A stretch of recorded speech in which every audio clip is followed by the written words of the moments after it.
Hi. Hello. Hi. How is everybody doing? Good, how are you? Thanks. I'm well, I guess. So, welcome. It is the last physical comic book day for the foreseeable future, I guess. Yeah, no one knows what's going on. Yeah. Just like everything else going on in the world. I don't know. Trying not to be bummed out. There's plenty of material out there to read, so... Yeah, like, I don't know, 40, 50, 60 years worth of comics. So fuck it. Like, we might not have new comics, but we will always have comics. Regardless. So, welcome to Talk Comics to Me. I am Champenstein. I am Heather. And I actually have to go first. Yeah, tons of comics. I have a lot more comics. This week was, if I'm going to go out on a week of, like, physical comics, it was, like, a great week. So first I have Far Sector. This is issue number 5. I'm trying. It's so hard to not touch my face. I'm a very anxious person, and I'm constantly... But I think I'm doing pretty good. You have done really well. Yes, I think I'm doing very, very well. I have done not very well. And okay. I've been washing my hands enough that my hands are bleeding. Yeah, so. No. Washing our hands basically every moment of the day. Yes. Anyway, so first I have to talk about Far Sector issue number 5. I think this is a 12-issue series. I'm not sure 100%. It might be, like, ongoing. But this series is really great. It has a lot to say about, like, current world problems with police, law enforcement. Oh, so the problems that we were having 3 months ago? Yeah. I can't wait for it to catch up. What a ride. Yeah, I know. It's kind of wild, just not that those things don't matter anymore, because those things will always matter. But yeah, it speaks to those things and how you see yourself as a person and who you are and what you can do to be a hero and a person to put yourself in a place of, like, helping others and how you kind of hunger to help other people and how you strive to want these things. And I don't know, it hit home in a lot of ways, especially right now, just feeling that, like, that need to do what I can to help, like, other people in whatever ways possible. So I don't know. There's part of it that, like, hit home in different ways. It was just, like, it's a weird thing, like anything right now. You know? I need to read that series. It's so good. I 100%, like, this is one of the best books DC is putting out right now. It does a really good job of putting real life events within this world where I think it'd be easy for somebody to grasp without it being, like, too much in their face, so to speak. They do talk about, like, Black Lives Matter in this particular issue. I don't know. I think it's really great. I think it's really relevant in what it's trying to say, too. So I just 100% love this book. Yeah, no, that's cool. I love that. Why do they always, like, take out the garbage or do things when we're trying to do this? Okay, so then now I have, or we both have, technically Heather did... I could not concentrate on this. I could not read it this time. I'm so sorry, everyone. I failed you. I think it's, like, that is the thing with this particular book. It's really easy to do. This is The Last God. This is book 1 of the Fellspire Chronicles. So this starts a new story arc of The Last God, and I think I wasn't saying this book isn't was hard to grasp, more so that it's a little bit dense. Yes. And the way that it switches time, if you're not ready to read this book, it's just like you start it and then you're kind of like, fuck it, I can't. I wish the source book had been released before this whole pause on comics, because then I would go back and reread the series and I would know everything. Yeah, no lie. So this just continues the story. It goes back and forth between the different years, 30 years in the past, 30 years in the future, I guess the current world that we are aware of. and kind of deals with a few more characters I think we haven't really been introduced to quite yet. So yeah, really do wish the Source book had been released. I was really banking on that. I was like, please come out soon.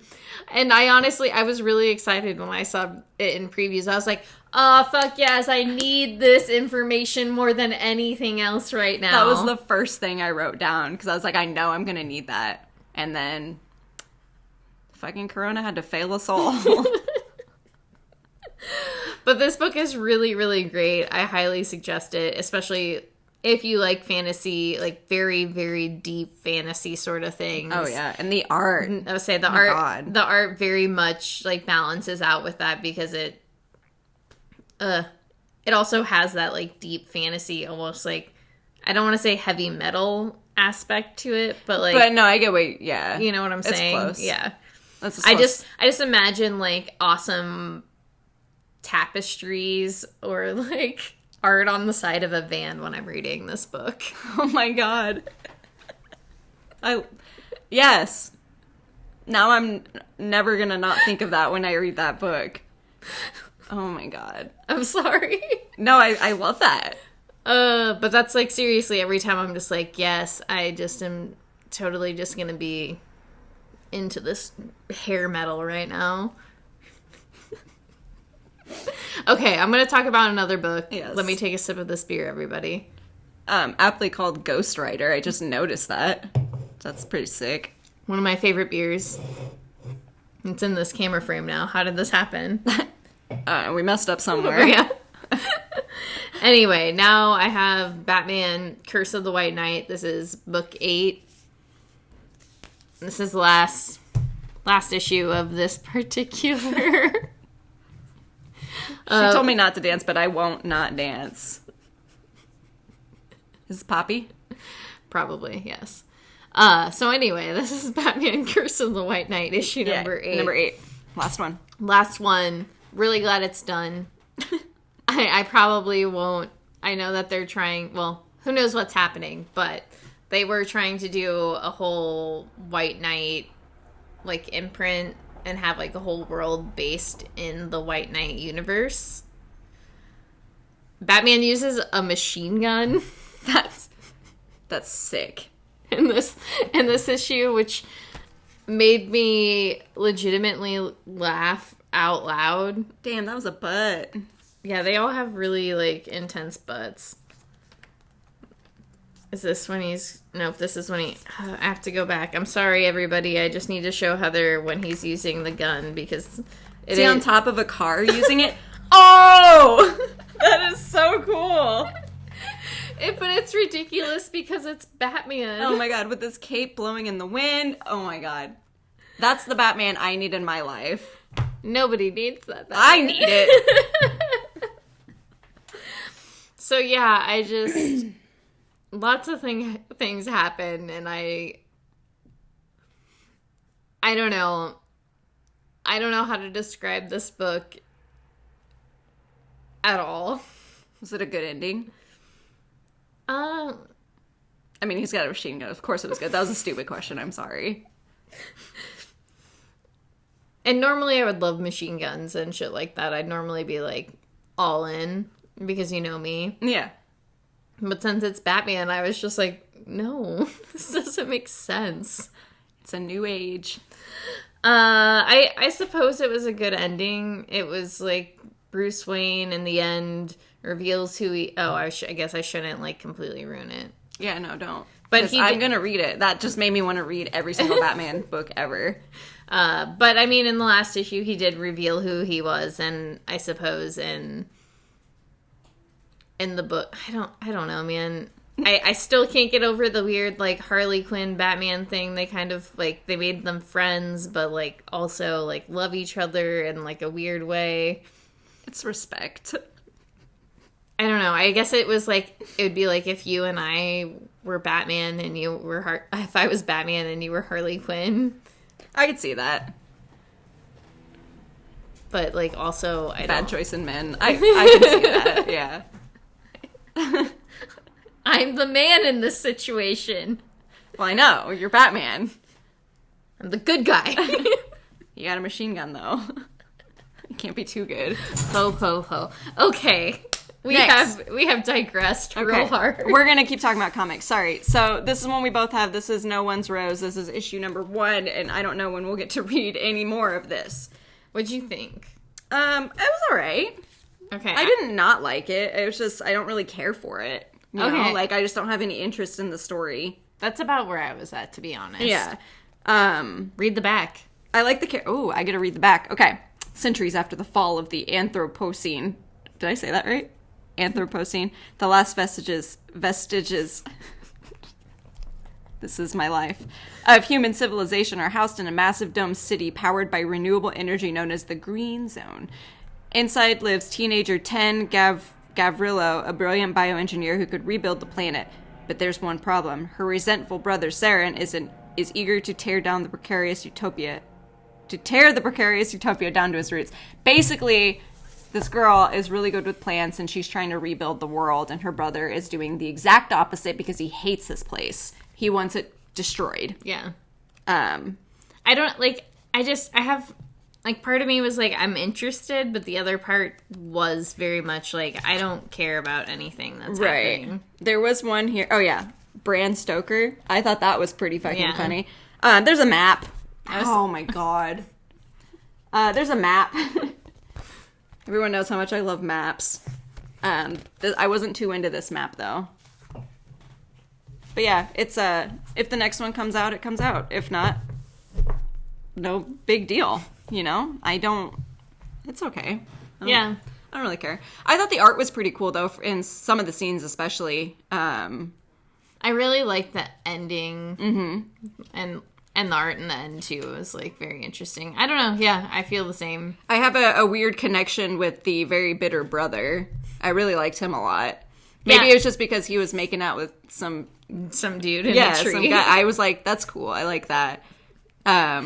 Plus, I just think that he's really resourceful. Yeah. I thought he was cool. I don't know.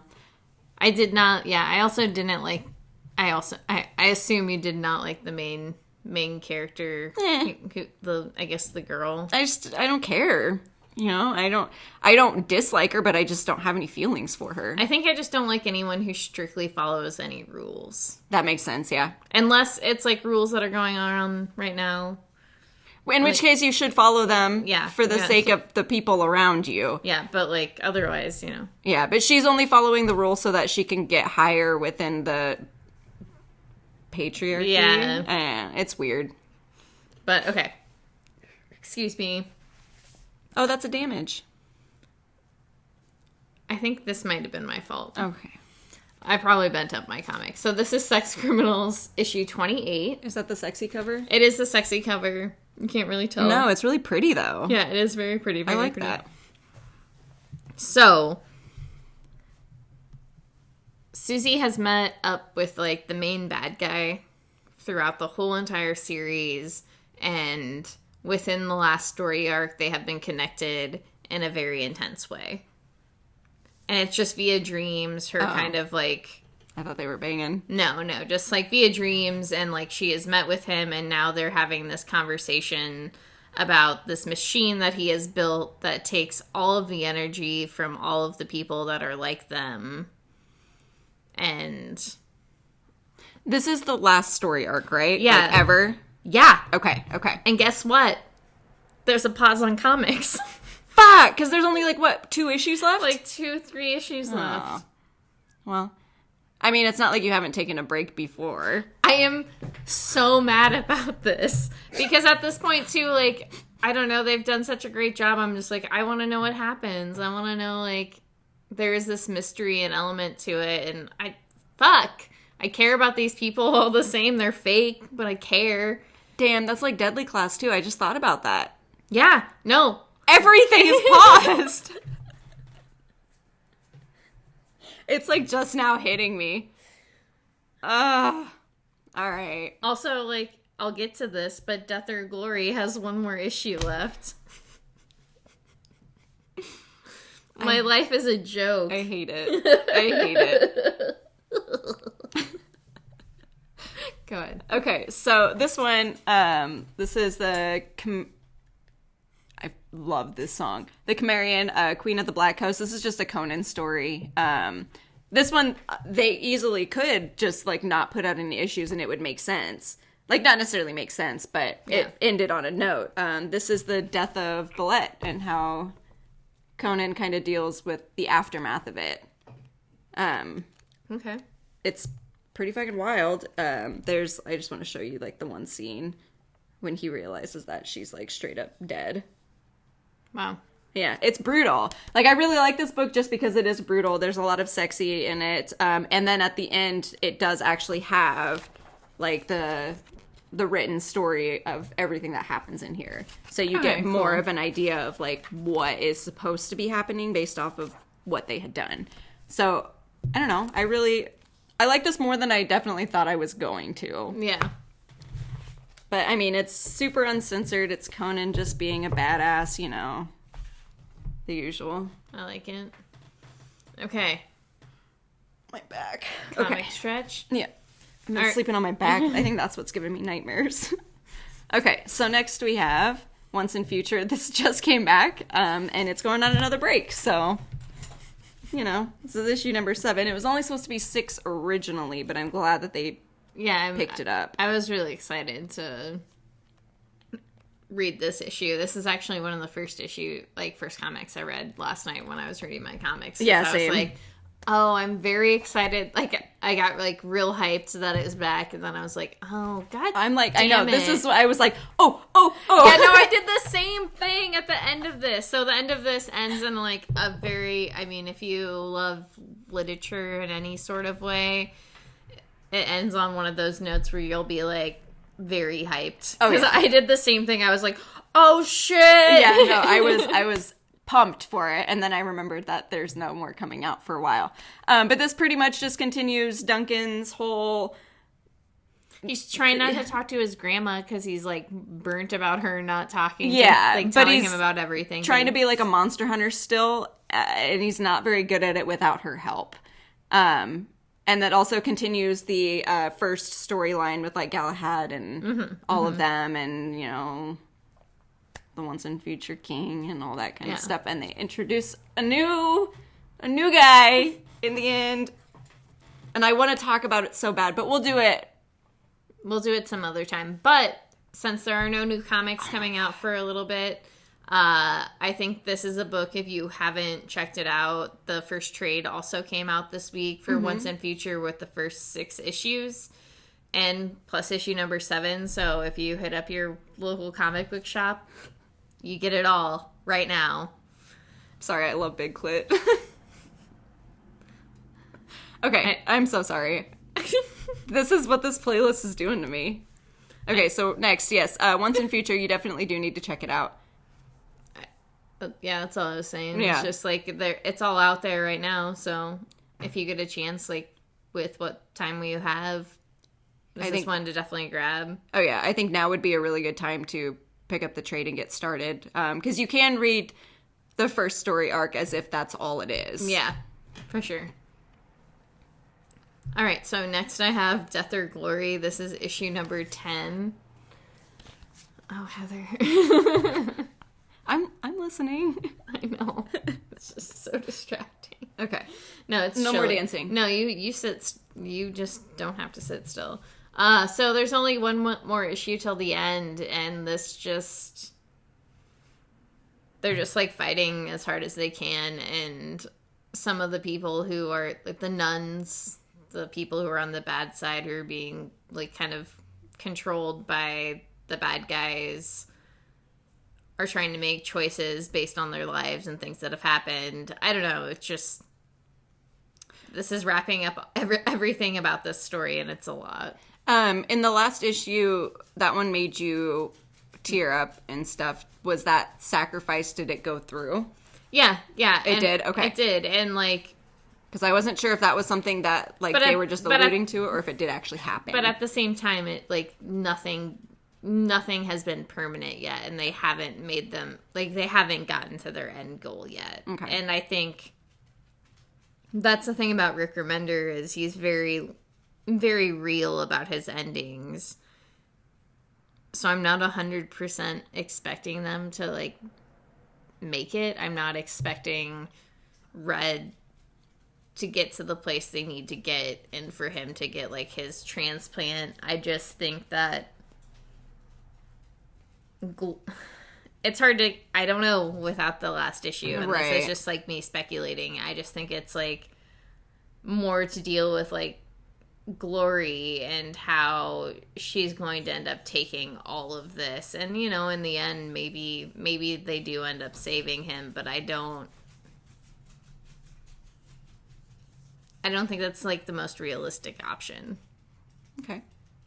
Like, I want that to happen. Right, but like, it seems like too much of a happy ending. Yeah, it seems too happy, and it seems too, like, well tied up, and it seems like with everything that's been happening, especially towards the end of this, is just, you know, it's all about sacrifices, and maybe she has sacrificed everything for him to, like, live.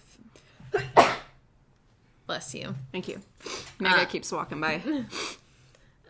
Maybe she has sacrificed everything for him to live, but she's also taken down a lot of the bad people in the process. So even if he doesn't live, like, it's not like what she did was for nothing. Right. Dang.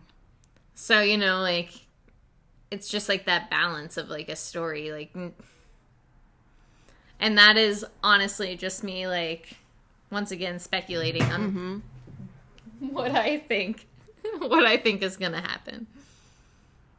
So I am finished. Okay. I have Falcon and the Winter Soldier. This is issue number 2.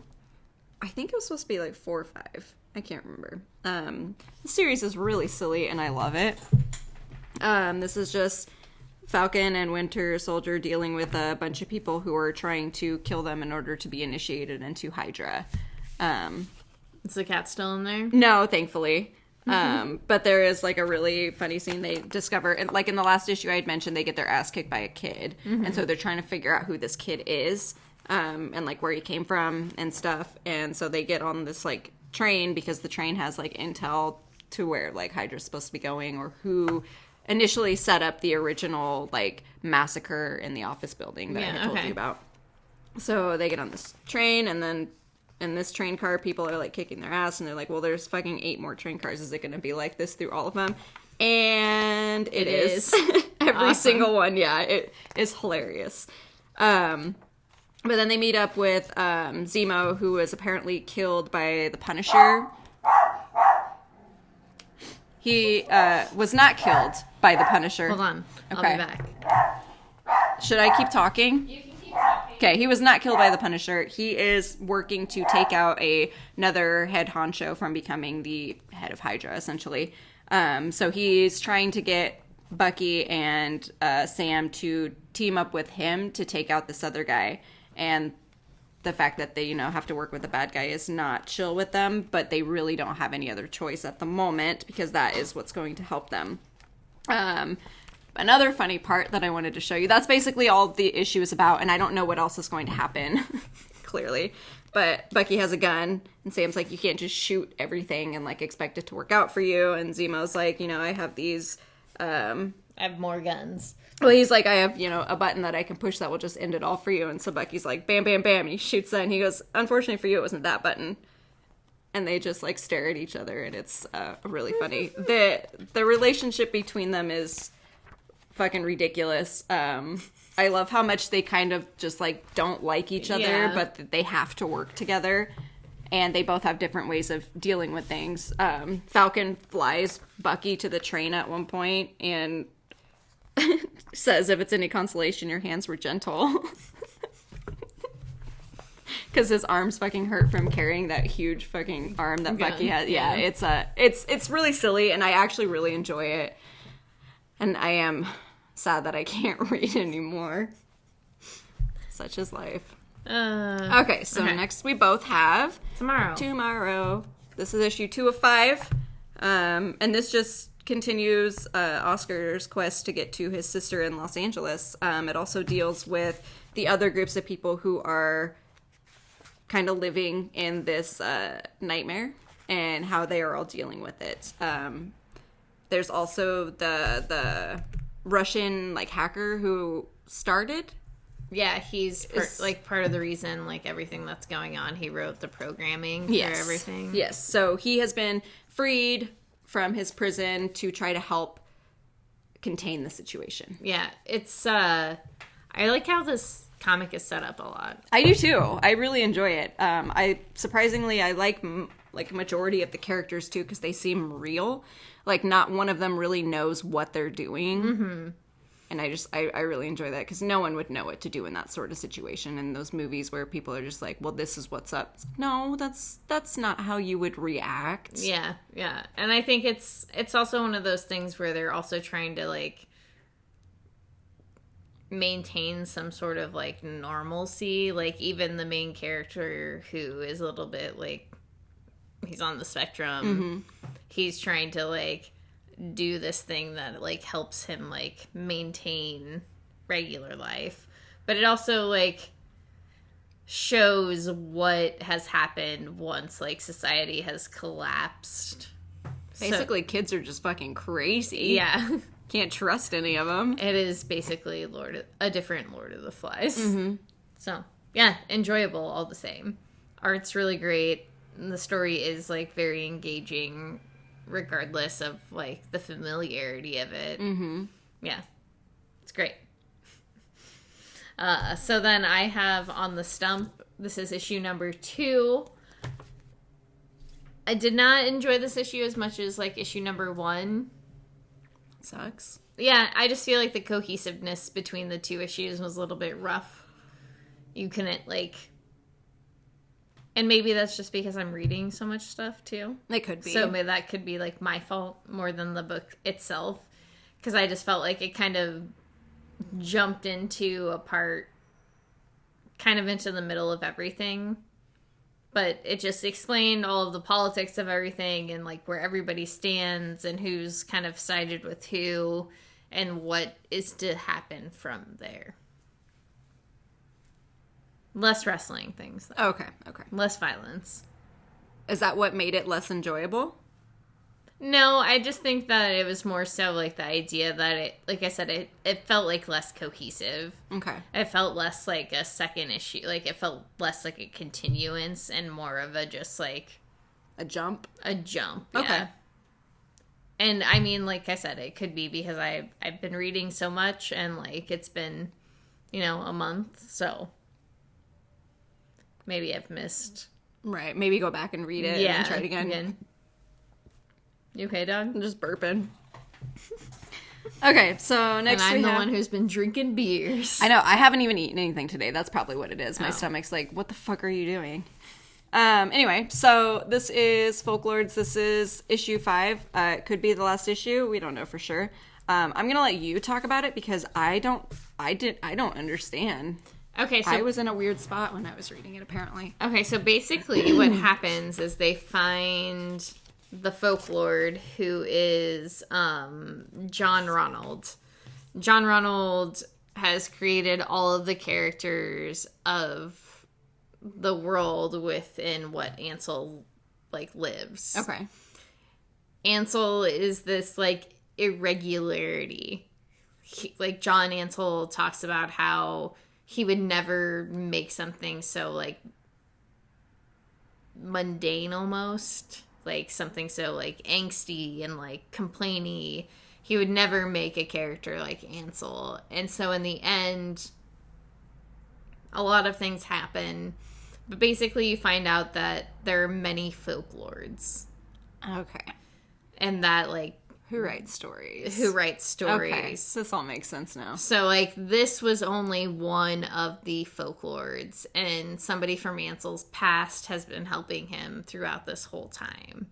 But, I don't know, I really like the way this ends. I did. It was very uplifting. I liked the ending of it for sure.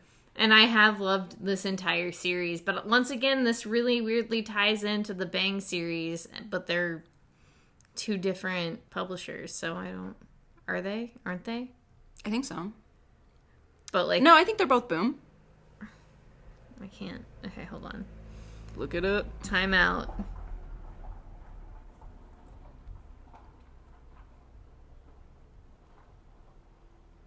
because it's dark. No, yeah, Bang is Dark Horse. I don't read it, so I don't know. Yeah, don't listen to me. I don't not listen to you, but it's one of those things where I just like, I honestly kind of wish those stories were interconnected because they easily could be. Yeah. Okay, that's all I have to say about Folklords. Okay. I am excited if they do continue it to like see where Ansel goes and like what he finds, because I can only assume that he finds like either different like folk type tales or like different like stories altogether. That would be really fun. Yeah, because they did the Hansel and Gretel one in this one. Yeah. Dang, that would be cool. Okay, so then we have X books. Did you read Wolverine? I did. I just don't. I lent it to Derek. Oh, and that's then right. I read Giant Size. Okay. I read The Damage. Right. Okay.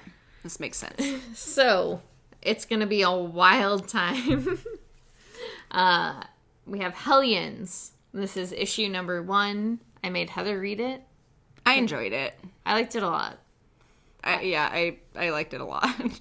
When they announced the team, I was like, I don't give a shit about any of these people because I don't know any of them. Right. All I knew was Nanny. Yeah.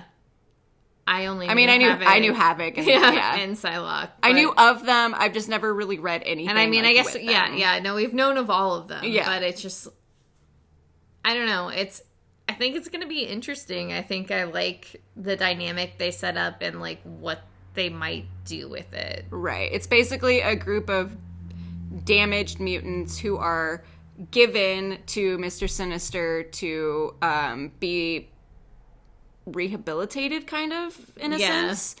I mean, because you can't take, a feral fucking kid and be like, be normal.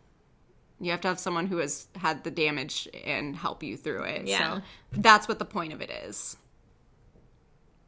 And the thing I like about this particular issue is it does a really good job of introducing you to all the characters, since they are all kind of one of like characters that you don't necessarily know about. Right. So it takes the time to be like, okay, here's what's wrong with this person. Here's what's wrong with this person. Yeah, I really did enjoy that too, because even the Havoc part, it was, not necessarily something was wrong with him. It was just something happened and he needs help. Yeah. Which happens. Yeah. Okay. And then I have X-Men Fantastic Four. This is issue number 3. Heather has not gotten a chance to read this one quite yet. No, I'm still kind of mad at the reads. So I'll get to it when I get to it. The Reeds. Yeah. The Richards. The Richards. Reeds Richards. The Reeds Richards. And in this issue, they're basically dealing with Doom and his formula to save Franklin. And The child. Okay, the child, yes. And then they're dealing with the ability to try to save the mutants that are on Doom Island. Oh, I forgot about Doom. Okay. So, like, on one hand, part of the group they've split the team. They've split the group. They know not to do that. So, on one hand, you have the group, the few mutants and the few, like, parts of, like, the Fantastic Four trying to help Franklin, and then you have the other part trying to save the mutants that are on the island. Okay. It's a great chip joint, as always. A little chip skip. A little chippy joint. Okay, so next we have Xmen. It's issue number 9. This is with the King Egg and the Broods and, them. That's really all that, like, happens in this, is they're just trying to get the King Egg away from... The Brood. Yeah, away from Krakoa and back to who it's supposed to belong to, and... Sorry, what is his name? Brew. Makes his own decisions. Yeah. And an interesting decision. A very interesting decision, yes. But it's I almost feel like it's a filler for what's going to happen, which is fine because I still enjoyed it, but it really doesn't have anything to do with the storyline that they were working on. No, and I think that's the thing about all of these, like, the main title X-Men books, and this one seems a little bit more far away from them, is that they're all kind of, like, singular, but this one was very much, like, connected with the last issue, and then, like, weirdly singular on its own. But I also feel like maybe building towards, like, the Empire event, dealing with, like, the Kree Skull stuff. No, that's true. I guess I didn't take that into consideration because we're not going to get to it.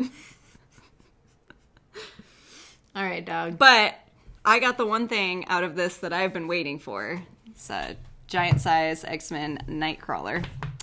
I was hoping it would be more just about him. Yeah, I'm not going to lie. It did not have that, like, it did not have the same, like, feel of the, Jean Grey, Emma. Yeah, I mean, he was obviously, like, one of the prominent people in it, but I just felt like it was going to be focused more around him. I think it was, like, also doing a job of, like, introducing, like, characters that are going to be in X Factor, and also introducing, like, the idea of, like, Warlock still being alive, and, like, that aspect. He looks great. So, yeah, it was weird. Yeah, what did they call it? The Haunted Mansion? Yeah. Yeah, this has been Haunted Mansion, featuring a group of people with Nightcrawler. I didn't, like, it was weird seeing Lockheed there, and, like, now them talking about, like, Kate being dead. There were a lot of weird things about this. I enjoyed it for what it was. Oh, yeah, for sure. But yeah, I just wanted more. I mean, I got this because of Nightcrawler, and I just wanted Nightcrawler. I like the other people in it, but I understand the feelings 100%. So it's just like I don't. I did feel lucky though reading Hellions because Nightcrawler was in that too. So I got my fix. And all right. So then, lastly, we have Wolverine. Issue number 2. This is dealing with the events that happened in the first one where he accidentally kills a bunch of people. And what do they call her? The Pale Girl. Yeah, the Pale Girl. Deals with, like, the street drug pollen. He's trying to figure out, like, how it's being distributed and stuff, and then what the Pale Girl has to do with any of this. He has been not necessarily working with, but kind of, I don't know, he teams up with, essentially, in this one, Jeff Bannister, who is, like, is he FBI or CIA? He's one of the two. Yeah. But he's the one who finds Wolverine originally, like, in the first one, and, like, gets him the help that he needs and stuff. So Wolverine finds him again and is like, we need to figure this out. And some shit happens that the Pale Girl has a lot to do with. Yeah, it's, a lot of stuff happens in this issue. It's wild how much happens because you think you kind of have a hold of what's happening, and then it just, like, shifts in a way where you don't know. Yeah. I always think it's pretty funny that for someone who can't, like, die, you can manipulate Wolverine very easily. Yeah, you think after all of these years. Yeah, he's been alive, what, like 200 years? Some weird shit like that. It's been a long time that he has been alive, and he's still doing the same shit and getting into the same kind of trouble. I love Wolverine, but come on, dude. Yeah, just figure it out, my dog.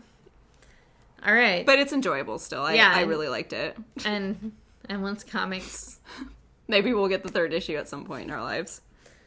Who knows? So that's it. That's it. That's it for this new comic book day. We will essentially be here next week, not with new comics, but we will try to figure something out for you guys to watch and read and stuff. We're just going to be boring and you're going to have to fucking take it. We're going to start acting out scenes from comics, which I've been talking to Champ about multiple times. I refuse, but it's fine. I'll just do all of them. I'll be all the characters. I'll just do it. I'll do it, and I'll post it. Don't worry. You'll see it anyway. But I wanted to leave on some Jack Kirby words. Yes. I feel like Jack Kirby's, the man. He's a man. He's a man. But anyway, like, I think, regardless of if we're getting new comics next week, or what is happening within the next few weeks. We have so much content to like take in, so many like stories to read. We'll all survive on at least that. But this weird quote from Jack Kirby will take us out. Bow your heads. Sorry. Prayer, guys. Is this how you do it? Remember how I have to ask every single time? Yes, you do. How do you pray? How do you pray? Like this? I don't know. Do what you need. I don't know. Okay. I don't know how anybody prays. So anyway, I feel my characters are valid. My characters are people. My characters have hope. Hope is the thing that'll take us through. Hope, guys. Hope. Nobody die. Let's just remember, Nightcrawler died saving Hope in the Second Coming series, so let's hope she's worth it. Goodbye, we love you. Thank you.